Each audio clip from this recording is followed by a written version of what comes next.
Hello there. We are here today to discuss the topic of physical activity. But before we jump in, I want to be able to introduce ourselves. I am Amy Gruber. I am a clinical psychologist. I work up in specialties at Peace Health, also in the bariatric program in Vancouver, Washington, and the Salmon Creek area. And Lindsay, I'll let you introduce yourself as well. All right. So yes, I'm Lindsay King. I'm a clinical psychologist as well. I work at the Peace Health Riverbend Hospital in Springfield, Oregon, and I also work in the bariatric surgery clinic. Yeah, so Lindsay and I have been creating several webinars about how to support people as they're preparing and sustaining habits to be able to support bariatric surgery. So today our topic is going to be how to plan for a healthy lifestyle with incorporating physical activity. I'm glad you're joining us. Yeah. So let's jump in. So when we talk about really getting yourself healthy and having weight or health related goals, there are certain things that pretty much any psychologist or dietitian or surgeon or even your PCP that refers you or a surgeon that refers you to us, they look at your health, your overall health, medical diagnoses, illnesses, things of that nature. They obviously, when you get into our program, we talk to you about your nutrition. And then, of course, we talk about what we're here for today, your exercise or your physical activity. And all three of these are very key. And we're going to talk today about why we believe the physical activity is one of the requirements to get you where you want to be with your health and your weight related goals.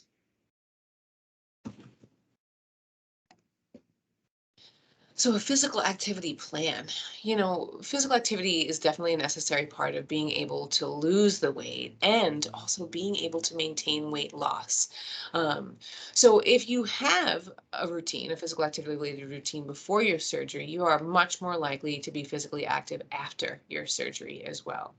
And, I feel like it's important to remind folks, like, even if you have physical limitations, like if there's an injury or an illness or chronic pain, there's always going to be activities that you can do. You'll just have to, modify or curtail them to your needs and abilities and limitations. But you can always have a physical activity plan of sorts that suits you and supports you. Definitely. All right. So when we talk about fitness progress is not just about how physically fit you are.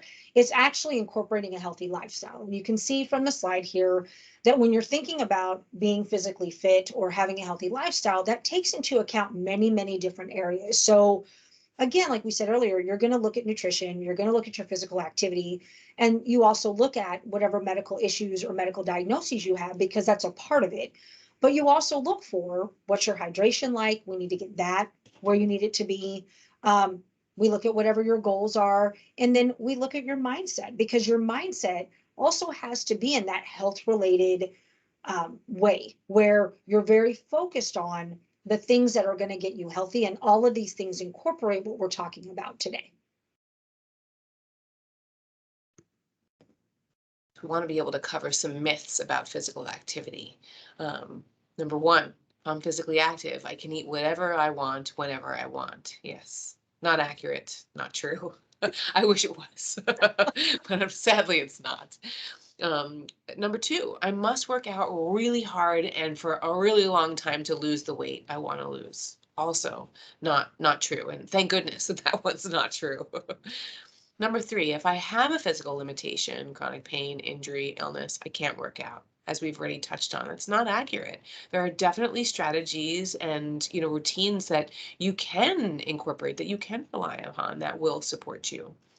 Number four, all I have to do is work out and I'll lose weight. Also not true. There's a lot of different elements that play a role in supporting weight loss, and physical activity is like one piece of the puzzle. Number 5, no pain, no gain. Also, thank goodness, not true. Like you don't have to be in pain to be able to, engage physical activity. Like, yeah, you want to be active, you want to kind of get things moving and get things pumping, but like, no, we don't want pain. I feel like pain, typically means that something's not going well. Sometimes, if you're stretching, there might be a little bit of pain, but it tends to be more quote unquote like good pain. And the last one, weightlifting or lifting weights will make me bulk up. Also not true. There's so many nuances to, like weightlifting and how it's done, how it's approached that will have different results. So this is a general statement is just not accurate. Just want to be able to kind of, like poke holes in these, common myths about physical activity. Definitely. So let's dispel those myths. All right, so here are the facts about physical activity. So you cannot outtrain what you eat. What do we mean when we say that? What we mean is you work out on whatever your exercise machine is for an hour, and that workout can be completely erased with 5 minutes of eating, depending on what you're choosing, right? So if someone worked out and then grabbed themselves a slice of pizza or a coffee or ice cream or any of those food choices, they're actually going to undo all the calories they burned in an hour's workout, right? And so, for example, I always joke around with my patients. I wish that it were different, but I can jump on a treadmill, do 30 or 45 minutes on a treadmill. I'm dripping sweat. And on any cardio machine, there is a little calorie thing that tells you how much you burned. And almost always I will look down there and it says 100 to 150 calories and I'm dying. And I'm like, I already drank that in coffee. Like, so we know for a fact that you cannot outtrain what you're eating. So that myth that if I just work out and I work out really hard, I'm going to be able to eat whatever I want. Unfortunately, that's just not true. You have to lock in that nutrition as well. The benefits of physical activity have been seen with 30 minutes of moderate activity, 4 to 5 times per week. So again, we go back to that myth of I have to work out really hard or for a really long time to see benefit. That's not true. You're actually going to see it in moderate activity. And what do we mean by moderate activity? So right here, you'll see it on the slide, sweeping the floor, walking briskly, slow dancing, vacuuming, washing windows, or shooting a basketball. Those are the types of activities that we're talking about. You do not have to do extremes or go for really long periods of time. So also we talked about that there will be patients, and I do understand if you're one of our patients that's watching and you do have chronic pain or an injury or an illness, sometimes the experience of being more physically active or getting yourself moving again can feel very daunting or unrealistic. We're thinking more about the idea that you could do seated chair exercises, or even if you've seen those recumbent bikes, so where you're sitting down, it's got a bigger seat on it and your feet are directly in front of you. That's a recumbent bike, instead of that where you're sitting up and your feet are directly down. Very, very difficult if you have physical injuries, back issues, knee issues. So, but the recumbent bike is where your feet are directly in front of you. So it's a lot easier for you to do those exercises. You can even do stretching, right? Where you're just trying to get your body moving. And there are seated chair exercises that are just also for stretching. So even putting those two things together, or physical therapy. So a lot of patients come in and because they haven't been moving for a really long time based on what's going on with their physical limitation, we may refer them right away for physical therapy. And we are going to talk more about the benefits of physical therapy later in the webinar. But just for right now, physical therapy gets you going in that right direction and in a way where you're not going to re-injure yourself and maybe you're able to work around those limitations that can keep you from being physically active. So our next one talks about the fact that it is nutrition and exercise that lead to the long-term weight loss and maintenance. So once again, I refer you back to that very first bullet here on the slide, but also there is that myth that someone can work out super, super hard and they're going to be able to eat whatever they want. That's usually not true for most of us. And most of us are not going to be training like Olympians. So we're not going to be burning thousands upon thousands of calories with our workout. Normally, we're just trying to fit a workout in. So really, you want the nutrition to really meet with your physical activity.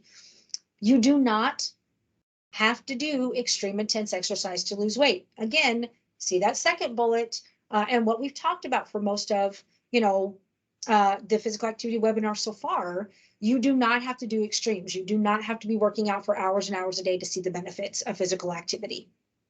Weightlifting has actually been shown to improve your weight loss, and muscle is not bulkier than fat. In fact, muscle is leaner than fat. If you want to go and Google what 5 pounds of muscle and 5 pounds of fat look like, there are actually images on the internet that show you the difference between them. And the 5 pounds of muscle is much tinier. Also, something to understand is that more muscle in the body actually burns more calories at rest than the fat does. So being able to build muscle actually helps you in your weight loss goals. It does not work against your weight loss goals. So the recommendations are for physical activity for adults, 150 minutes per week. So if you break that down, that's 30 minutes 5 times a week, where you're doing moderate physical activity. You're not having to go intense. You're not having to run marathons. You don't have to lift huge amounts of weight. You could use resistance bands or 2 or 5 pounds, lifting, you know, cans of beans. That's also, going to get you some resistance training. So it doesn't have to be intense. It doesn't have to be really hard, but those recommendations are 150 minutes. So 30 minutes, 5 times a week is going to get you where they say they want you to be.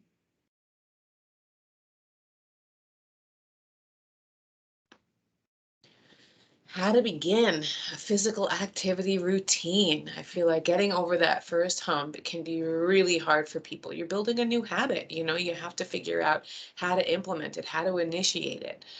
So we want to be able to give you some tools and tips about how to do that. And what we're going to talk about is smart goal setting. We're going to cover, like what exactly that means. It's a way to be able to support you in establishing a routine. So S, this is a part of the SMART, is specific. So you want to get specific about what your plan is. For example, I will walk on Mondays, Wednesdays, and Fridays at 6 a.m. for 30 minutes.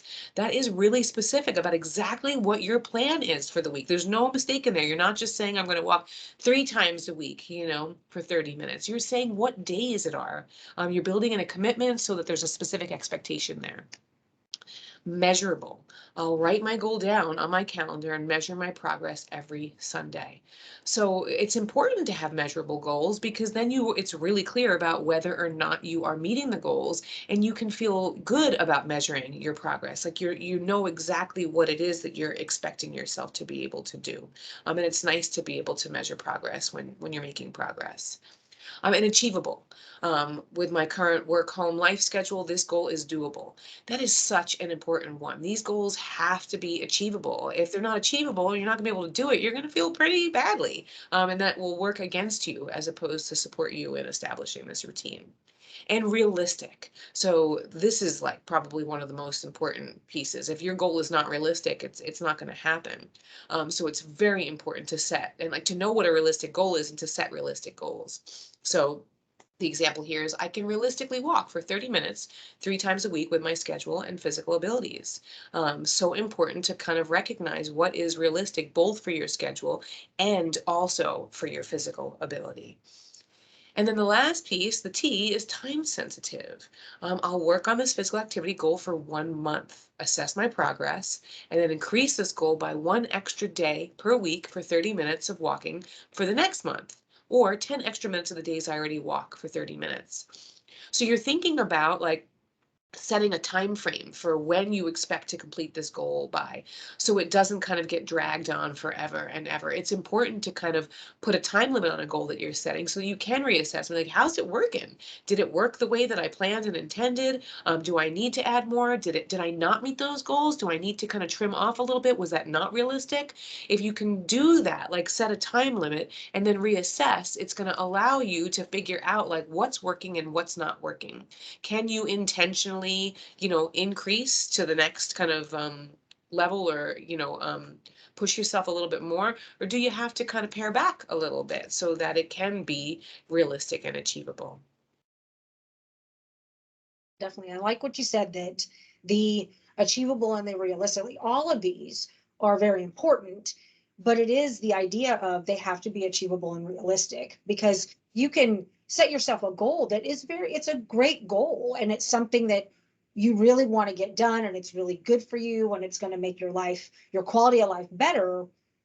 But if it doesn't work in your schedule, or if it's not realistic for you to be able to do it, you're actually going to feel like you're failing yourself when you set those goals. So it's really important to make sure that they're achievable. Like, I'll give an example. I've had people come in, they're not working out at all, but they want to work out every day of the week. Like, that's where they want to be. And they want to start right now. And when they really start thinking about those goals, right? Amy's nodding because she's Yes. probably heard the exact same thing. So common. Right. Tons of times. Like, there's not just one client or patient I have in mind that has come in and said this to me. It happens a lot. And they are awesome goals. It's just the point that if you're not doing it right now, there might be obstacles in your way that make it not realistic or achievable for you. And then if you set that goal and you're not really thinking, like, my schedule doesn't even allow for me to work out like that. I've got people who are coming in who they're working like 40 plus hours a week. Their parents, their kids all have like sporting events or extracurriculars. So they're getting up already at like 4 or 5 a.m., getting everyone ready, getting them out the door, going to work. Then they're coming home, rushing home, getting their kids to all these extracurriculars. They're not even back in the door to have meals together until like 6 or 7. They're not getting everyone to bed until 8 or 9. They still have other work they're trying to get done. And they're like, so I want to work out an hour every single day. And I'll think to myself, where are you going to put that goal in there? Because that might not be doable for you on your work days. Maybe it would be achievable and doable if you said, on my days off, I'm going to factor in some physical activity and I'll start there. And then maybe I might be able to throw in something some other time in the week where it would fit more in my schedule. So you really do. I like that Amy was like, it has to be achievable and realistic, or you are going to set yourself up to fail. And then you're going to feel as if you're failing yourself when really we didn't take a hard look at if your goal would actually fit into your life. All right. So we started out, and this is, just to give a little bit more into the SMART goal setting and how we really look at these things. So you want to start small. If you're not doing anything at all right now and you're not physically active, then you do want to increase your activity very slowly, by sitting more, sitting less and moving more. You want to maybe break your stuff down into easier goals. So if maybe you can't do the 30 or 40-minute routine right away, maybe you break that into 3 or 4 10-minute mini workouts during the day, because all of your movement counts. It's not, you don't have to be sweating and working out for 30 to 45 minutes for it to be the only workout that counts. You want to use opportunities. Like I said, maybe you slowly increase your physical activity throughout the day. So you park further away in the parking lot at the grocery store or at work. You take the stairs if you're able to. Maybe you walk the halls at work when you have like your 10 or your 15 or your 30-minute lunch break. And as you feel more conditioned, you try and exercise longer and take less breaks if you don't need those breaks. It's okay to feel, Amy mentioned this earlier, it is okay to feel some discomfort when you're beginning to exercise or when you're stretching. What we don't want is for you to push into an injury or push into pain. Remember the myth of no pain, no gain? That is actually not at all what we want people to be doing, is putting themselves in pain. Pain is actually your body telling you that something is wrong. So if you're working out and you begin to feel pain, you definitely want to check in with your primary care provider, because it's not healthy to exercise when you're in pain on a regular basis. That's not what we're wanting.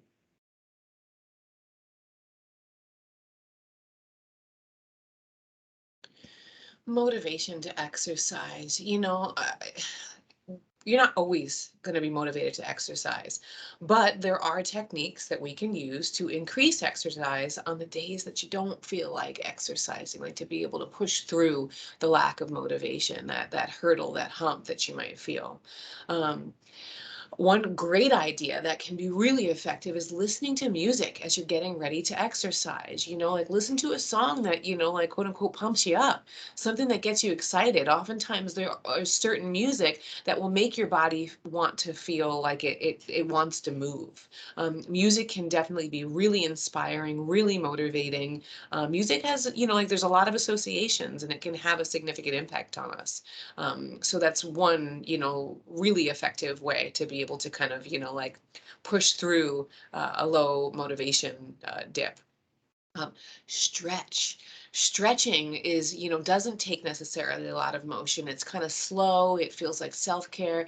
But when you stretch and you start to feel your muscles, you realize it actually feels good. It's that kind of good hurt where you feel like it's doing your body well, not the kind of, pain that you wince, and pull back from, but the kind of stretch that you want to be able to kind of lean into a little bit more. And when you feel your muscles, you want to kind of, your awareness of them increases and you want to kind of like work them and support them and stretch them a bit more. Buying books or magazines that feature a sport or activity that you enjoy, that you're interested in, and like have them around your work or home where you can like actively, regularly see them. So you're kind of like, getting these visual images that tempt you or, remind you of that piece. We don't realize that we have all of these images that kind of infiltrate our minds over the course of the day. So if you want to exercise more, then you got to have images around that are going to kind of, like subconsciously or unconsciously just kind of create reminders for you. And like join a group, a hiking, a walking, a rowing, like, any sort of group, whatever physical activity you're interested in, whatever exercise you're interested in, join a group. There's all sorts of groups. There's meetup groups, there's Facebook groups, there's all sorts of online groups where you can feel connected, like you're part of something that you can, like share ideas together, that you can share, like get motivation from or get ideas from, or just to be able to kind of share what you did so that you can feel proud and have someone else feel proud with you. And this also plays into getting an exercise buddy or accountability partner. It really helps a lot to, like have someone else that you feel like you can be accountable to, that you can do things with, so that you can kind of like share motivation. Because on the days when you're not feeling like doing it, so your partner or your buddy might be like, come on, we can do this. And on the days when they're not feeling it, you can say, come on, we can do this. And it just becomes this nice kind of little back and forth, this kind of teammate aspect.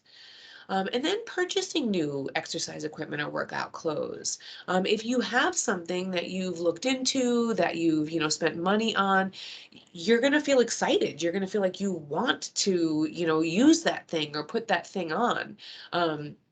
It feels like a treat that's going to support you in,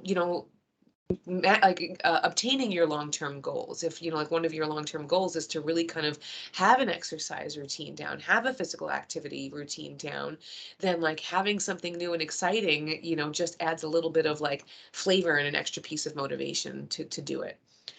Enter an event. I feel like this is a really powerful way. Like if you do a virtual 1 mile or a 5K, something like that, you're going to feel like you want to kind of train and prepare for that.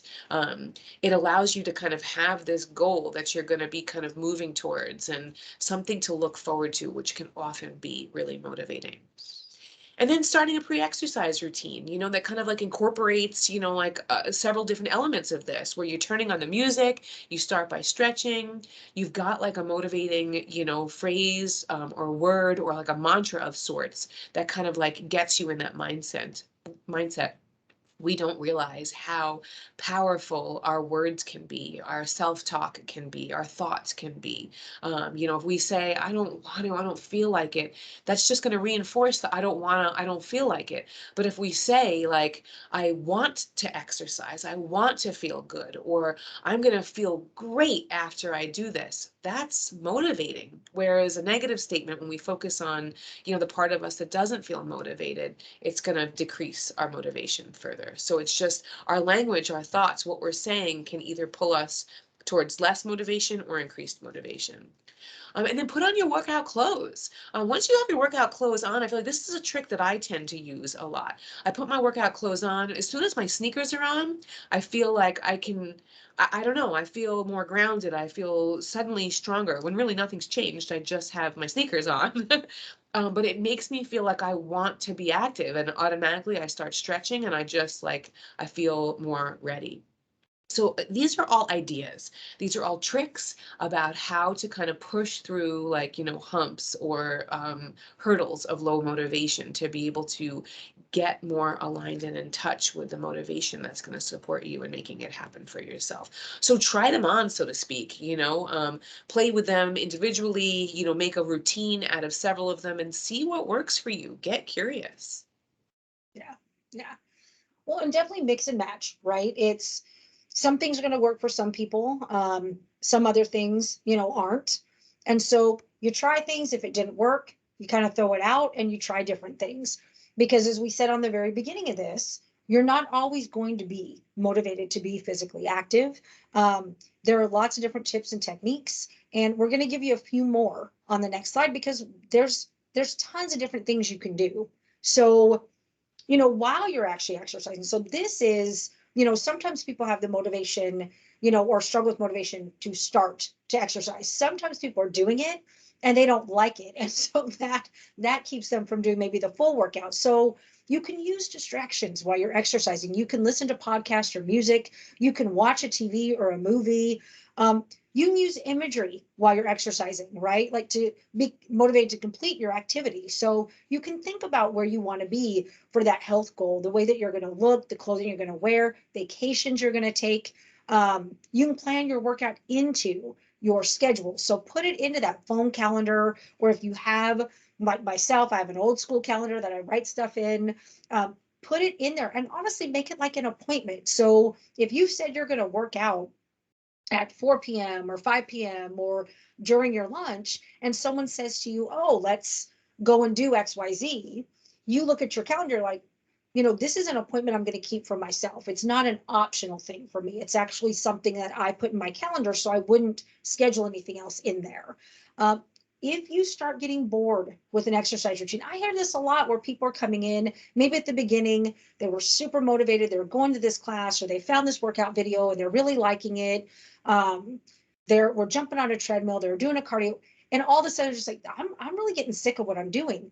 Move on and do something else. You don't have to keep doing the same thing. And actually, it keeps the body guessing if you're changing stuff up, right? Our body can get used to what we're doing too. So hire a personal trainer, or a coach, someone else to keep you accountable. But also, personal trainers and coaches, they might actually throw out physical activities that you would have never thought to do, that could be very challenging. That, like I remember when TRX bands first came out. I went into the gym and I'd been going to the gym for years and years and years. I would have called myself a gym rat a good 15, 20 years ago. And I walked in, this personal trainer is just like, oh, have you ever done TRX bands? I had no clue what she was talking about. And she just walked me through some stuff. And I'm thinking, it's this body weight stuff. This is not going to do much for me. I was so sore for days. And we just did some functional stuff, something I would have never done on my own. So personal trainers are great because they can give you new ideas of things that you would have never thought to try. And sometimes they can push us through those times where we're really struggling and we don't feel like we have the energy to do what we're trying to do physically. So they can help us out with that stuff too. So they're a great resource for you as well if you start to get bored or you find that you're really struggling with that motivation to be physically active. And finally, we are going to talk about the 5 minute. I love the 5 minute rule. I do a lot of things in life with the 5 minute rule.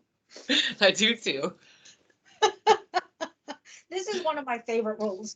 So it's a motivation technique where really what you're saying to yourself is, I only have to do it for five. I'm just going to try it for 5 minutes, right? You can use it for anything, but it definitely works for physical activity because a lot of times when we are thinking, I still have to go and work out, our brain is looking at that as like this huge energy expenditure. Like maybe we were going to go and do a weightlifting routine, or we're going to do 30 or 45 minutes of cardio, or we're going to do a run that we know is going to take a lot of energy and a lot of our time. the brain looks at that and says, you're exhausted already. Like, we don't want to go and do all this energy sucking thing that you're trying to go do. We just don't feel like doing it. It's you're giving up energy that we don't want to give up. Very true. So you're trying to talk yourself into doing this. Your brain is looking at the whole energy expenditure. But if you break it down and say, you know what? I don't feel like doing it. So I'm just going to try it. I'm going to do it for 5 minutes. And honestly, if in 5 minutes I don't want to keep doing this, I'm not going to keep doing it, right? Most of the time, after the 5 minutes, it's just like Amy said, once you get the workout clothes on, once you get the shoes on and you're doing it, most of us will keep going for well past that 5 minutes. Now, there have definitely been times I've talked myself in and I've done my 5 minutes. I'm like, I could probably do more. And then at 10 and 15, I was like, no, I'm pooped, I'm wiped, I'm done. I don't want to do anymore. And I've called it.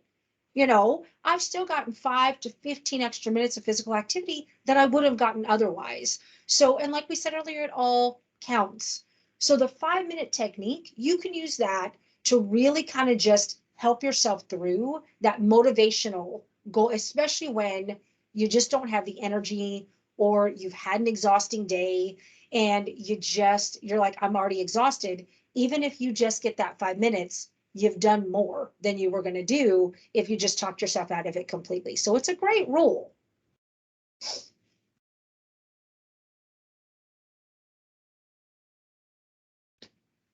When not to exercise. We want to be able to talk about that too, when you should not exercise.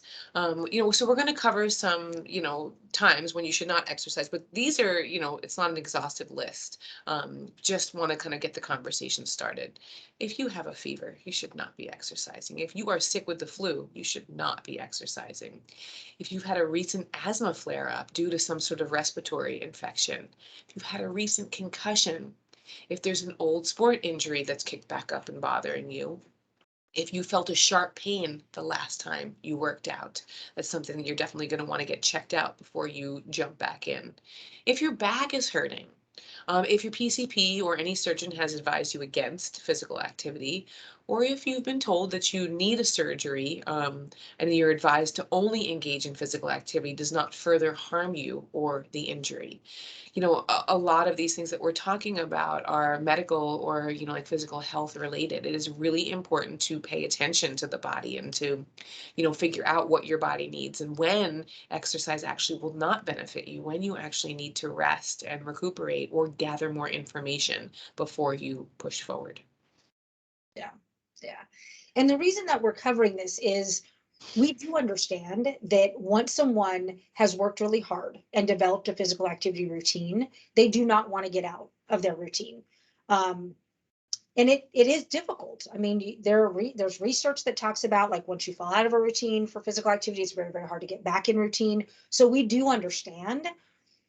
But there are times where our patients and clients will come in and tell us that they are pushing into an injury. They're in pain and they're doing it anyway.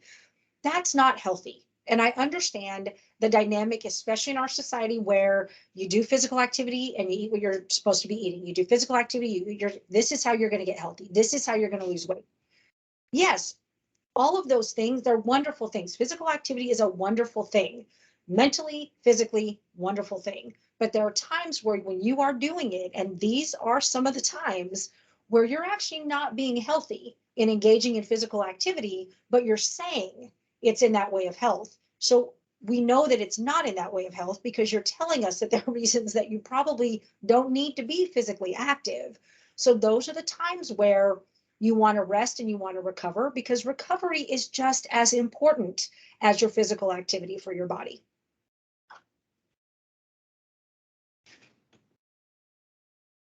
Okay, so we just talked about the reasons why you would not want to be physically active, but sometimes the more physically active you are, I'm just going to throw this out there for all of you that are not aware of it, the more physically active you are, the more open you are to actually injure yourself. That's just the way it works, right? We hear this all the time, like the professional athletes that are always on the bench because they're recovering from a surgery or an injury. It happens. So if you're coming back from an injury, you want to ease back into physical activity. Walking is actually considered to be a great way to return to physical activity without overtaxing your body. And there is a good guideline that if you're coming back, you want to start about 50% of what your normal level was, and then increase very slowly, like 10 to 15% each week. So when I found this stat, I looked for examples because I would like an example of what that even looks like. So if someone comes back and they used to be a runner and they're running 5 miles, you might want to walk 2/5 of a mile and then add a little bit of distance each week as you progress to jogging and then running. Well, what is 2/5 of a mile? That was my, I was like, what's 2/5 of a mile? Finally, I found it. I looked everywhere and had to like kind of, find my own answer, but it's 1,179 steps. That's where you start. And then you slowly build from there. I always like to know exactly what people mean. I don't even know what 2/5 of a mile is. So I was like, there's got to be a way to figure this out. And I found one. There you go. You're welcome to everyone who was wondering. Thanks, Lindsay. You're welcome. Also, after an injury, you are always going to want to consult your primary care or your surgeon if you're coming back from a surgery before you return to physical activity and see what their recommendation is. Also, if you're coming back from injury and it hasn't already been done, ask for a referral to physical therapy from the surgeon, from your primary care, or even from the bariatric surgery clinic. Our surgeons and our physician assistants here give people referrals all the time for physical therapy when they come in and say that they're coming back from an injury or they've had physical limitations or they've got chronic pain. But you do want to listen to your body. As we've said a few times throughout, a little bit of discomfort is okay, but a lot of discomfort and pain definitely is not okay. You definitely want to get that checked out.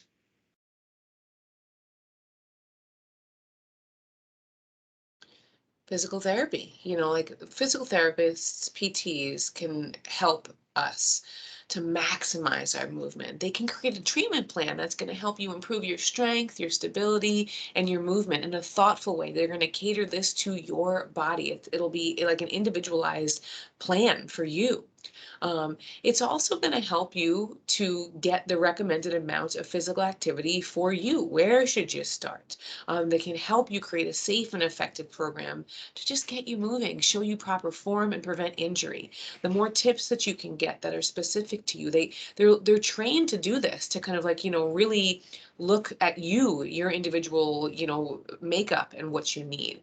And they can also help you to learn how to increase your physical activity routines safely. When you're at that stage, when you're ready to intentionally, incrementally increase, they can kind of, support you in doing so in a way that's safe. Um, they can also, like I've already alluded to, care for your specific needs. They're going to work with you if you struggle with heart disease or diabetes or have mobility issues or struggling with balance or chronic pain. They're going to take your system, your body, your functioning into consideration, and to be able to make sure that you're caring for, your unique situation. They can also help you to manage pain, work with you to lessen the pain, to be able to restore activity to the highest possible levels without further, pain or injury, which is really important. Like this is a piece that, we don't want you to get injured, because if you get injured, that means no more physical activity. So it is important to be thoughtful so that you can kind of be effective. And also participating in your recovery, like work with you and your healthcare team to make sure that you receive the best care that you can based upon, like whatever your current condition is, and if there's any limitations that you're working with. It's just really helpful and important to have someone who's taking, the full picture into consideration, and that can give you tips, tools, strategies, and actual exercises and routines in a thoughtful manner that's going to be able to help you to get where you want to go in a safe and effective way.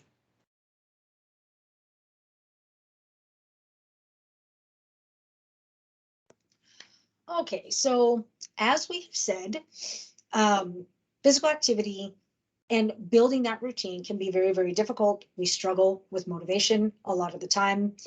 And here is a fact that I like to put out there. I talk with a lot of my patients and clients about this because there's a myth out there too, and maybe we should have talked about this earlier, of it takes 21 days to create a habit. I have heard that so often, and I will honestly say that if you've been doing something on a regular basis for 21 days or a month, sure, it becomes easier.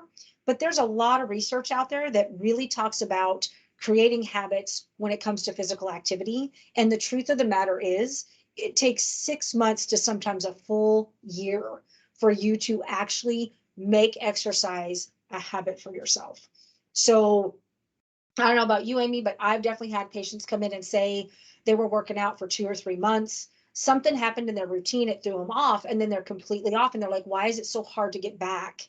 And then I have to go over this with them and say, well, it isn't a 21-day thing for physical activity. It really does take us 6 months to a full year to create this habit. And so the reason I bring this up under rewards is because when you are trying to get yourself and keep yourself motivated for physical activities, rewards are a great way to help with that motivation when it is not there or when it's starting to dwindle and go away. So achieving goals is much more motivating if you attach rewards. There are two kinds of rewards. So you can have the internal rewards or external. The first one I'm going to go over are the internal ones. Now, for me, internal rewards for physical activity pretty much show up every single time that I'm physically active, no matter what it is. And what these are just those feelings, that sense of achievement or pride, the energy that you get, the strength, the enjoyment of physical activity, and that you start feeling better when you're doing it or afterward. And so those of you that have never really enjoyed physical activity, I understand you're probably listening going, there is none of these for me, like ever when I'm working out. Sure, I will say that I've met people that absolutely detest and do not enjoy physical activity.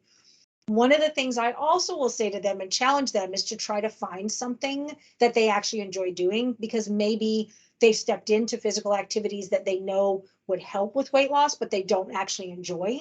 So I do believe that if you find something, even as simple as walking, or taking, your dog for a walk at the end or the beginning of a day and letting the dog stop, and sniff and pee and poop and do all of their things. So it's not anything that's extreme, but you're just enjoying it, or we talked about having the accountability partners and having someone with you where maybe it's more social, like to get out and take a walk with a friend, but that's still fit. And so you're enjoying it. So it's that type of internal reward where you found something that isn't something you hate, that you actually enjoy doing it. And so every time you're doing it, you are getting that sense of enjoyment. Those are the internal rewards.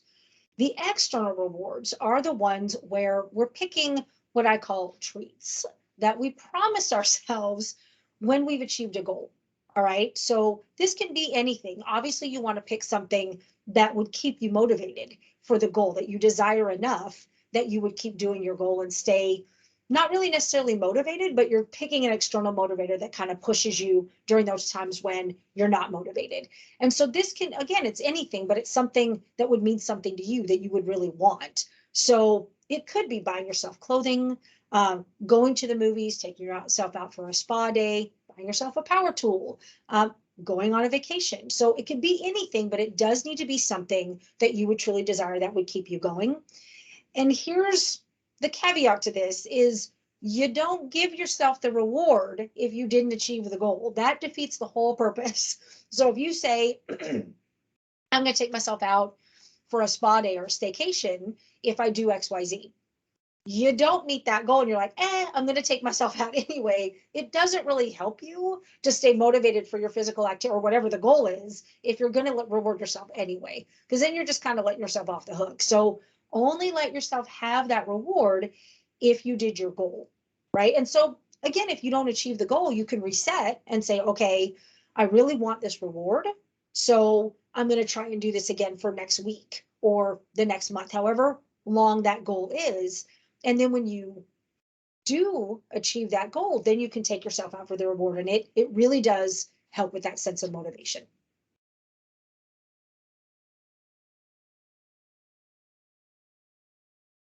So last thoughts, we just want to be able to kind of wrap it up and, share, share last thoughts. So even if you have an active job or lead like an active daily lifestyle, you do need to do more than what you normally do in your day, since your normal activity is not enough to promote and sustain weight loss. You do have to be patient as well. If you don't see the results of an exercise right away, remember that fat loss takes time. Like something that we do recommend is taking body measurements with a tape measure. Pay attention to if your clothing fits differently or just if your body actually feels different. These are important ways to be able to track change that might not be measurable in other ways. And if you don't feel motivated or don't really feel like you enjoy physical activity or exercise, I want you to know that most people are not motivated every time. This is why coaches and fitness trainers exist. People work out, people aren't motivated every time they work out, like with every activity they do. We build habits, we fall back on the discipline, like it's an ebb and flow. Like sometimes we're like, yes, I want to do this. Other times we're like, it's the last thing that I want to be able to do.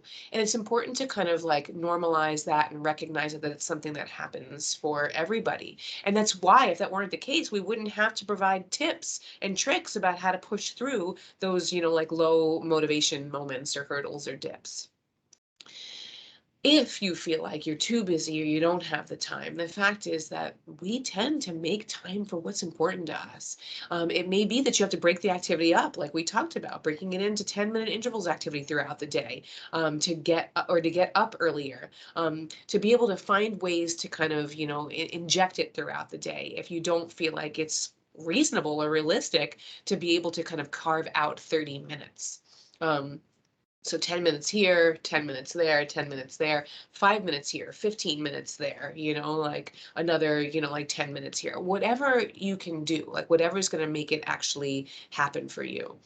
And if you travel for work, have a plan A and a plan B when you're home, to use the habits that you created to work out. When you're traveling, try and go to a hotel with a fitness center. Bring your resistance bands with you. Exercise in your hotel room.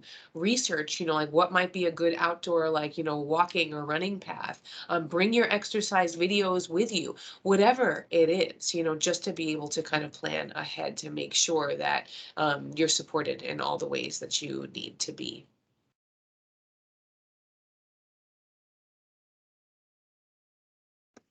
And of course, for anyone watching, if you are struggling with establishing or maintaining a physical activity routine or your exercise routine, reach out to the bariatric team. Um, you know, these webinars are meant to give you kind of that quick without having to come in for an appointment or anything like that, but they're not meant to take the place of us being able to do that one-on-one and provide resources. So definitely reach out to us if you begin to struggle or are struggling just to get started, struggling to keep going. We are here and we can, individually go over different ways to help you get motivated, stay motivated, internally, externally, reward yourself so that we can give you those tips and tricks as well. So remember that we're here to help you, um, and we want to provide those resources. Thanks so much for joining us today. I hope that you were able to kind of take in some information that was helpful, valuable, and just got you thinking about what you can do differently. And here are the references, guys. We want you to always be able to self-educate. You don't have to take us at our word. We have definitely done this research for you, but research it for yourself. If there's things that you heard in the webinar today that you're like, oh, I don't agree with that, definitely look at the research. We don't want you to just take us at face value.